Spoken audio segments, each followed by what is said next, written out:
아니, 한국 여권으로 입국이 안 된다고? 공항에 있는 사람들이 모두 당황해하는 모습입니다.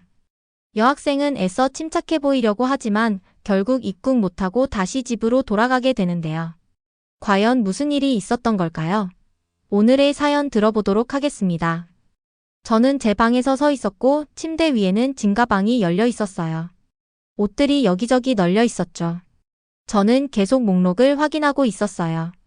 양말, 충전기, 칫솔, 재킷. 빠뜨린 게 없는지 확인하려고요. 제 이름은 제스민이고 17살이에요. 저는 프랑스에서 살고 있어요. 이번 주가 아주 중요한 주였어요. 우리 학교에서 유럽 전역으로 여행을 가기로 했거든요. 저는 정말 너무 신났었어요. 이 여행은 몇 달 동안 계획하고 있었어요. 모임도 하고 허락서도 모았고 학교에서 거의 매일 얘기했었죠. 전날 밤에는 잠도 거의 못 잤어요. 아침 내내 심장이 빠르게 뛰고 있었어요. 부모님 없이 이렇게 큰 여행을 가는 건 처음이었거든요. 여권 챙겼어? 엄마가 복도에서 물었어요. 네. 저는 배낭 작은 주머니를 지퍼로 닫으면서 대답했어요. 한국 여권 가져가요. 저는 두 나라 국적이 있어요. 국가 프랑스요. 부모님은 한국에서 태어나셨어요. 저희 가족은 제가 아기일 때 프랑스로 이사 왔죠. 저는 여기서 자랐어요. 프랑스 학교에 다니고 매일 프랑스어를 써요. 이제는 한국어를 거의 못해요. 엄마랑 아빠 정도만 할 줄 알아요. 몇 달 전에 저는 한국 국적을 유지할지 프랑스 국적을 유지할지 선택해야 했어요. 부모님이 원하셔서 한국 국적을 택했죠. 부모님은 그게 제 뿌리와 연결되는데 도움이 될 거라고 하셨어요. 사실 저는 별로 신경 쓰지 않았어요. 저는 한국 사람처럼 느껴지지도 않았고 한국에 가본 적도 없었거든요. 그래도 저는 알겠다고 하고 한국 여권을 받았어요. 이제 파리 공항에서 서 있는데 조금 긴장되기 시작했어요. 손에 여권을 꼭 쥐고 체크인 줄을 섰죠. 주변에는 반 친구들이 수다 떨고 웃으면서 여행 가방을 끌고 있었어요. 셀카도 찍고 있었죠. 마치 꿈 같았어요. 이탈리아 너무 기대돼. 저는 제 가장 친한 친구 로라에게 말했어요. 로라는 좋아하는 청자켓을 입고 머리를 두 갈래로 닦고 있었어요. 제스민, 너 진짜 부럽다. 그녀가 웃으며 말했어요. 한국이랑 프랑스 둘 다 국적 가진 거 멋져. 저도 웃었어요. 그런가? 근데 난 별로 한국 사람 같지 않아. 가본 적도 없고. 그렇지만 저는 웃었어요. 모든 게 완벽하게 느껴졌거든요. 드디어 모험을 떠나는 거였어요. 로마, 베니스, 비엔나. 우리가 다 볼 거예요. 이탈리아의 피자, 오스트리아의 큰 성들, 스위스의 눈 덮인 산들을 상상했어요. 그런데 비행기를 타기 바로 전에 이상한 일이 있었어요. 체크인 카운터 직원이 제 여권을 받고 오랫동안 살펴봤어요. 페이지를 천천히 넘기고 나서 혼란스러운 표정으로 저를 바라봤죠. 혼자 여행하는 거예요? 그녀가 물었어요. 저는 고개를 저었어요. 아니요, 학교 단체랑 같이 가요. 그녀는 천천히 고개를 끄덕였지만 여권을 바로 돌려주지 않았어요. 저는 가슴이 조금 내려앉았어요. 무슨 일이야? 저는 로라에게 조용히 물었어요. 걱정하지 마, 그녀가 말했어요. 아마 시스템 문제일 거야. 하지만 저는 느낌이 왔어요. 작은 유리창에 금이 가는 것 같은 첫 번째 불안한 기운이었어요. 뭔가 문제가 생기고 있었어요. 아직 그게 뭔지 몰랐지만요. 비행기가 밀라노에 착륙했을 때 모두 마치 달에 도착한 것처럼 박수를 쳤어요. 저는 로라와 웃으면서 자리에 앉아 몸을 쭉 폈어요. 너무 오래 앉아 있어서 다리가 아팠거든요. 창밖으로는 파란 하늘과 햇살이 보였어요. 이탈리아. 정말 여기 있다는 게 믿기지 않았어요. 우리는 큰 무리로 공항 안을 걸었고 여행 가방을 끌고 있었어요. 공기 냄새가 달랐어요. 아마 커피 향일 수도 있고 향수 냄새일 수도 있었죠. 모든 게 더 깨끗하고 좀 더 고급스러워 보였어요. 마치 영화 속에 있는 기분이었죠. 출입국 심사장에 도착하자 선생님들이 여권을 준비하라고 하셨어요. 모두 줄을 섰고 줄은 처음에는 빠르게 움직였어요. 학생들이 여권을 보여주고 빠른 도장을 받고 지나갔죠. 정말 쉬웠어요. 그 다음 차례가 저였어요. 저는 창구 앞으로 걸어가서 출입국 심사관에게 미소를 지었어요. 그는 짙은 파란색 제복을 입고 진지한 얼굴을 하고 있었죠. 저는 제 한국 여권을 건넸어요. 그는 천천히 여권을 열었고 눈으로 페이지를 훑었어요. 그러다 멈췄어요. 이마에 주름이 잡혔죠. 비자는 어디 있나요? 그가 물었어요. 비 뭐요? 저는 눈을 깜빡였어요. 비자가요? 필요 없어요. 학교랑 같이 가는 거고 짧은 여행이에요. 당신은 한국 시민으로 입국하는 겁니다. 그가 여권을 톡톡 두드리며 말했어요. 한국은 장기 학생 방문을 위한 EU 무비자 협정 대상국이 아닙니다. 뭐라고요? 근데 이건 그냥 학교 여행이에요. 우리는 일주일만 머물 거예요. 그는 고개를 저었어요. 그래도 비자가 필요합니다. 당신은 비자가 없어요. 가슴이 땅으로 내려앉는 것 같았어요. 뒤에 있던 아이들이 속삭이는 소리가 들렸고 뒤돌아보니 로라가 얼굴을 찡그리고 있었어요. 하지만 저도 프랑스 사람이에요. 저는 급하게 말했어요. 프랑스 국적도 있어요. 그냥 프랑스 여권은 안 가져왔을 뿐이에요. 심사관은 웃지 않았어요. 눈도 깜빡이지 않았죠. 죄송합니다. 당신은 한국 여권을 들고 있어요. 우리가 보는 것은 그 문서입니다. 당신이 누구라고 말하는지는 상관없습니다. 저는 얼어붙었어요. 누가 등 뒤에 차가운 물을 부은 것 같았죠. 옆으로 가주세요. 그가 말했어요. 저는 옆으로 물러났어요. 제 여행 가방이 뒤에서 어색하게 굴러갔어요. 목이 말랐고 무슨 말을 해야 할지 몰랐어요. 이렇게 무력한 적은 처음이었어요. 몇 분 후 우리 선생님인 베르나르 씨가 급히 다가왔어요. 걱정은 됐지만 침착해 보였어요. 그는 출입국 심사관과 프랑스어로 대화를 시작했죠. 저는 다 알아들을 수 없었지만 국적, 공문서, 출입금지 같은 단어들이 들렸어요. 베르나르 씨가 저를 바라보며 말했어요. 당신은 비자 없이 한국 여권만으로는 이탈리아에 입국할 수 없대요. 당신이 프랑스 사람이라고 설명하려고 했는데 증명이 없어요. 하지만 그게 저예요. 제 얼굴이 여권과 같아요. 저는 울지 않으려고 애쓰며 말했어요. 알아요. 그가 부드럽게 말했어요. 하지만 규칙은 규칙이에요. 저는 근처 벤치에 앉았어요. 여행 가방이 옆에서 슬픈 강아지처럼 있었죠. 다른 친구들은 이미 모두 통과했어요. 유리 너머에서 친구들이 저를 향해 손을 흔들었지만 무슨 일이 일어나는지 몰라 당황하는 모습이었어요. 저는 악몽에 갇힌 것 같았어요. 그리고 이건 시작에 불과했어요. 제복을 입은 한 남자가 와서 저를 따라오라고 했어요. 어디로 가는지도 몰랐죠. 다리가 무거웠고 입이 바짝 말랐어요. 뒤를 계속 돌아봤어요. 누군가 잠깐 실수가 있었어요. 하고 말해주길 바랐거든요. 하지만 아무도 그런 말을 하지 않았어요. 그 남자는 조용한 복도를 따라 데려갔어요. 다른 승객들이 있는 곳과는 아주 멀었죠. 공항이 갑자기 크고 텅 빈 느낌이었어요. 우리는 금속문이 달린 작은 방 앞에서 멈췄어요. 안에는 몇 개의 의자와 탁자 그리고 열리지 않는 큰 창문이 있었어요. 감옥은 아니었지만 자유롭다는 느낌도 없었어요. 저는 가방을 꼭 안고 앉았어요. 한국 여권은 아직 제 손에 들려 있었죠. 표지를 바라보았는데 이제 더 이상 내 것이 아닌 것 같았어요. 그들은 내가 그냥 한국에서 온 관광객이라고 생각하겠지. 제가 조용히 혼잣말했어요. 내가 프랑스에서 평생 살았다는 걸 모르니까. 제 목소리는 방 안에서 아주 작게 들렸어요. 얼마나 기다려야 하는지 아무도 말해주지 않았어요. 몇 분이 지났고 몇 시간이 지나고 있었어요. 시간이 몇 시인지도 몰랐어요. 휴대폰에는 신호가 전혀 잡히지 않았죠. 제 친구들은 아마 벌써 버스를 타고 호텔로 가고 있을 거예요. 로라가 걱정하고 있을지 저를 찾고 있을지 궁금했어요. 몇 분마다 방 밖에서 사람들이 이야기하는 소리가 들렸지만 아무도 들어오지 않았어요. 드디어 베르나르 선생님이 돌아왔어요. 지친 표정이었고 얼굴이 진지했어요. 그는 제 맞은편에 앉아 한숨을 쉬었어요. 선생님들이 대사관에 전화했어요. 그가 부드럽게 말했어요. 우리는 다 설명했죠.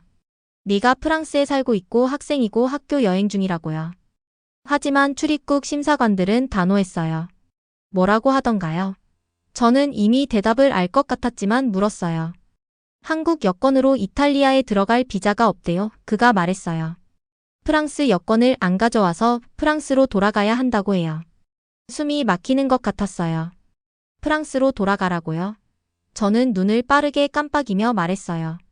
방금 여기 도착했는데. 베르나르 선생님이 천천히 고개를 끄덕였어요. 오늘 밤 파리행 비행기를 예약했대요. 믿을 수가 없었어요. 이렇게 오래 준비하고 기대했는데 이제 저는 이탈리아도 못 보고 있었어요. 로마에서 파스타도 못 먹고 베니스 운하에서 사진도 못 찍고 있었어요. 집으로 돌아가야 했어요. 왜 프랑스 여권을 안 가져왔을까? 저는 10번째쯤 같은 말을 했어요. 왜 2개 다 안 가져왔을까?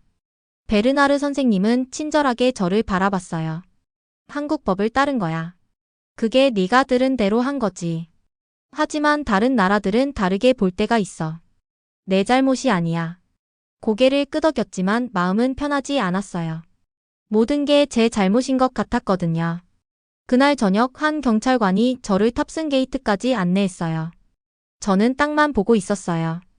지나가는 사람들은 웃고 이야기하며 사진도 찍고 있었죠. 저는 너무 작게 느껴졌어요. 비행기 안에서 저는 창가 자리에 앉았어요. 옆자리는 비어 있었어요. 아무것도 먹고 싶지 않고 마시고 싶지도 않았어요. 그저 활주로 밖을 멍하니 바라봤어요. 비행기가 이륙하기를 기다리면서요. 엔진이 크게 울리고 우리는 밤하늘로 날아올랐어요. 눈물이 눈에 고였어요. 흐느끼진 않았어요. 소리도 내지 않았죠. 그냥 천천히 뺨을 타고 눈물이 흘러내리게 놔뒀어요. 이렇게 외로웠던 적은 처음이었어요. 집안은 너무 조용했어요. 너무 조용해서 불편할 정도였죠. 며칠 동안 학교에 가지 않았어요. 피곤하다고 말했지만 사실은 아무도 만나고 싶지 않았어요. 질문도 받고 싶지 않았고 무슨 일이야? 혹은 괜찮아? 라는 말도 듣고 싶지 않았어요. 나는 괜찮지 않았어요. 대부분 시간을 방에서 보내면서 침대에 누워 천장을 바라보고 있었어요. 가방은 아직도 문 옆에 반쯤 정리되지 않은 채 놓여 있었어요. 그걸 보기도 싫었죠. 부끄럽고 혼란스러웠어요. 어떻게 이런 일이 일어날 수 있지? 나는 규칙을 잘 지켰어요. 부모님이 시킨 대로 했고 한국 여권을 가져왔어요. 그게 맞는 거라고 들었으니까요. 그런데도 뭔가 잘못됐어요. 어느 날 오후 엄마가 내 방에 들어왔어요. 침대 가장자리에 앉아서 처음에는 아무 말도 하지 않았어요. 그냥 부드러운 눈으로 나를 바라보고 있었죠. 힘들다는 걸 알아, 제스민, 엄마가 조용히 말했어요. 하지만 어쩌면 이제 한국인이란 게 뭔지 더 알아야 할 때일지도 몰라. 나는 바로 대답하지 않고 한숨을 쉬었어요. 난 항상 프랑스 사람이라고 생각했어요. 여기서 살고 프랑스어를 쓰니까요. 한국에 가본 적도 없어요. 엄마가 천천히 고개를 끄덕였어요. 하지만 네가 한국 국적을 선택한 거잖아. 그건 무언가 의미가 있어. 정부뿐 아니라 내 자신에게도 말이야. 나는 손을 바라봤어요. 무슨 말을 해야 할지 몰랐죠. 그런 생각은 해본 적이 없었어요. 그날 저녁 노트북을 켰어요. 뭘 찾아야 할지 몰랐지만 검색창에 이중국적자 한국 여권 규정을 쳤어요. 몇 시간 동안 읽었어요. 한국에는 국적법이라는 법이 있다는 걸 알게 됐어요. 한국과 다른 국적을 동시에 가진 사람은 한국에 들어가고 나갈 때 한국 여권을 사용해야 한다고 했어요. 그래서 18살이 되면 선택을 해야 한다고 했고 나는 부모님이 중요하다고 생각해서 한국 국적을 택했어요. 하지만 모든 나라가 같은 규칙을 따르는 건 아니었어요. 예를 들어 이탈리아는 내가 어떤 사람인지, 내가 어떤 국적을 느끼는지는 관심 없었어요. 그들이 보는 건 내 여권 하나 한국뿐이었죠. 나는 두 세계 사이에 살고 있었고 어느 쪽도 서로를 완전히 이해하지 못하는 것 같았어요. 다음 날 로라와 영상통화를 했어요. 화면에 그녀의 얼굴이 따뜻하게 나타났어요. 안녕, 그녀가 말했어요. 어떻게 지내? 괜찮아, 나는 반쯤 웃으며 대답했어요. 아직 좀 속상하지만 많이 읽었어. 뭘 읽었는데? 한국법에 대해. 시민권 관련 내용이야. 한국은 이중국적자가 한국 여권을 써야 한다고 기대하지만 다른 나라는 꼭 그렇게 받아들이지 않는데. 복잡해. 로라가 고개를 끄덕였어요. 응, 그런 것 같아. 한국인이 된다는 게 이렇게 복잡할 줄 몰랐어. 나는 말했어요. 근데 동시에 얼마나 특별한지도 몰랐고. 그냥 관심을 안 가졌던 것뿐이야. 로라가 웃었어요. 어쩌면 이 일이 일어난 데는 이유가 있을 거야. 그럴지도 나는 의자에 기대며 말했어요. 내가 누군지 배워야 했던 걸지도 몰라. 그리고 공항에서 돌아온 뒤 처음으로 마음이 조금 가벼워졌어요. 꼭 행복한 건 아니었지만 호기심이 생겼고 배우고 싶었어요. 진짜 나라는 게 뭔지 알아내고 싶었죠. 몇 주가 지났어요. 일상은 계속됐고 학교도 다시 다니면서 점점 평범해지고 있었죠. 하지만 내 안에서는 뭔가 달라지고 있었어요. 공항에서 있었던 일이 계속 생각났고 한국에 대해서도 멈출 수 없이 생각하게 됐어요. 전에는 별로 신경 쓰지 않았어요. 거기서 태어난 건 맞지만 나는 아기 때 떠났거든요. 한국말도 못하고 한국 드라마도 안 봤고 한국 음식도 많이 먹지 않았어요. 명절에 김치 정도만 먹었죠. 한국인이라는 게 별로 중요하지 않다고 생각했었어요. 하지만 이제는 확신할 수 없었어요. 어느 날 밤 엄마와 소파에 앉아 있었어요. 엄마가 TV에서 한국 드라마를 보고 있었죠. 이거 뭐야? 내가 물었어요. 엄마가 웃으면서 말했어요. 새로 나온 드라마야. 같이 볼래? 나는 고개를 끄덕이고 앉아서 보기 시작했어요. 처음엔 잘 이해가 안 됐지만 들을수록 궁금해지고 재미있었어요. 등장인물들은 웃기고 드라마틱하고 진짜 같았어요. 그들의 삶은 내 삶과 다르지만 또 비슷한 면도 있었죠.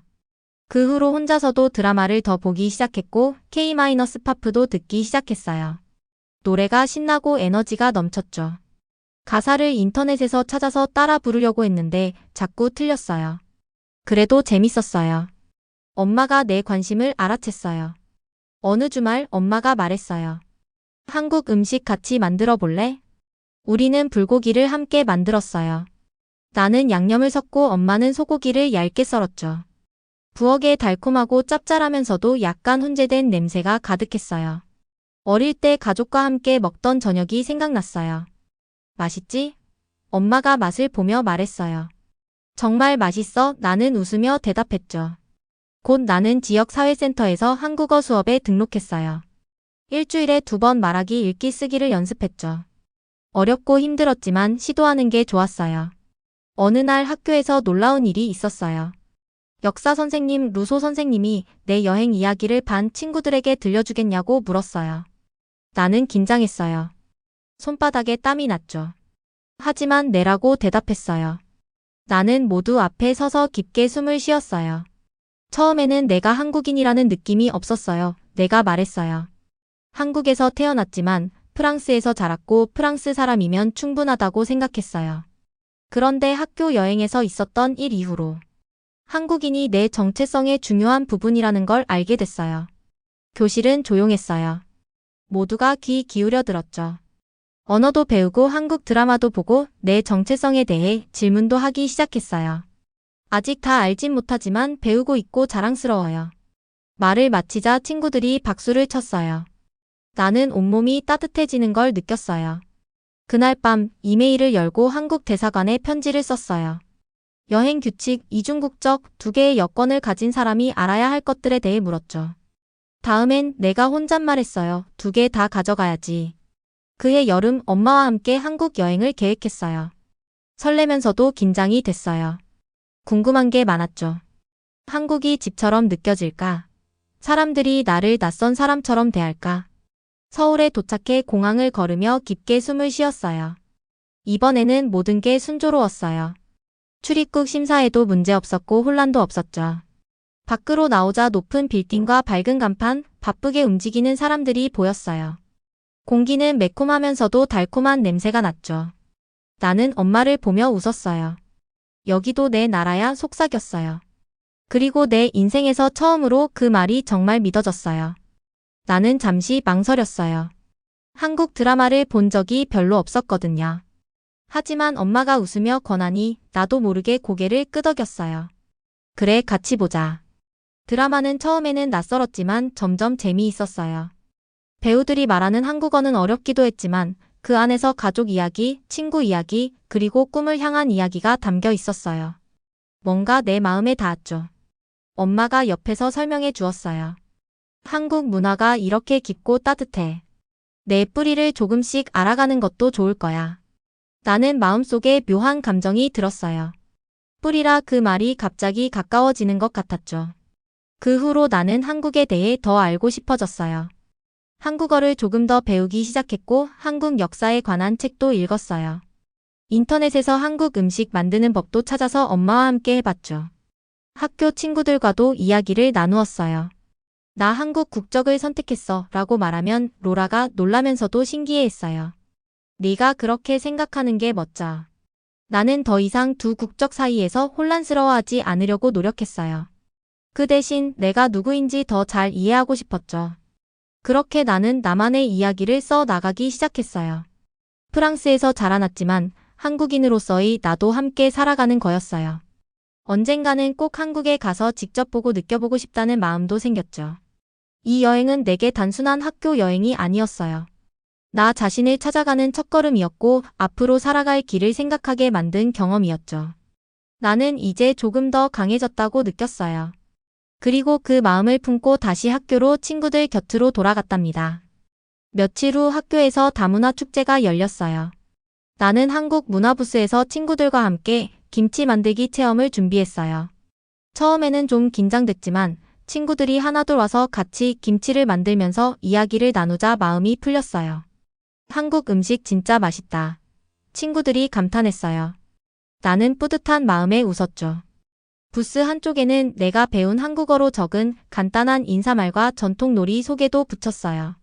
친구들이 그걸 보며 신기해하는 표정을 지을 때마다 나는 점점 자신감이 생겼어요. 축제가 끝나고 집에 돌아오는 길에 엄마가 물었어요. 오늘 어땠어? 나는 대답했어요. 생각보다 재미있었고 한국 문화가 조금씩 내 안에 들어오는 것 같아. 엄마가 미소 지으며 말했어요. 네가 그렇게 느낀다면 정말 다행이야. 앞으로도 천천히 내 속도대로 한국을 알아가면 돼. 그날 밤 나는 거울을 보며 자신에게 속삭였어요.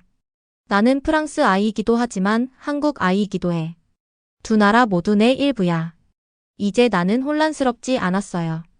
두 문화가 나를 더 풍성하게 만들어주는 걸 알았기 때문이에요.